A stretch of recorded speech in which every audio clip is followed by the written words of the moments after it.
أعوذ بالله من الشيطان الرجيم.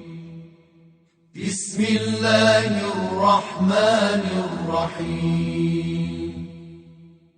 الله لا إله إلا هو الحي القيوم لا تأخذه سنة ولا نوم له ما في السماوات وما في الأرض من ذا الذي يشفع عنده إلا بإذنه يعلم ما بين أيديهم وما خلفهم ولا يحيطون بشيء من علمه إلا بما شاء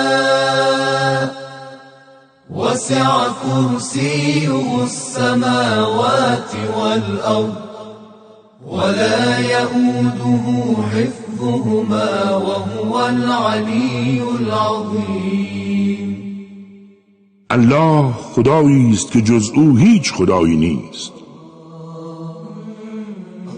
زنده و پاینده و آگاه است.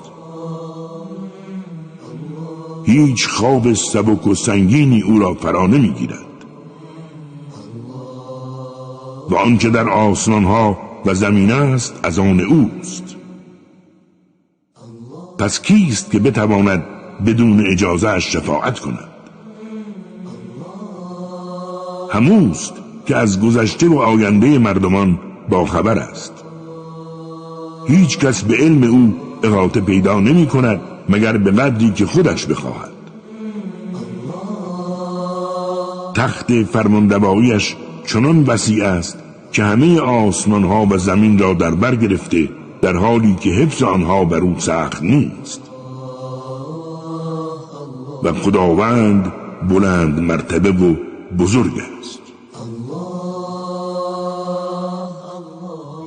صدق الله العلي العظيم.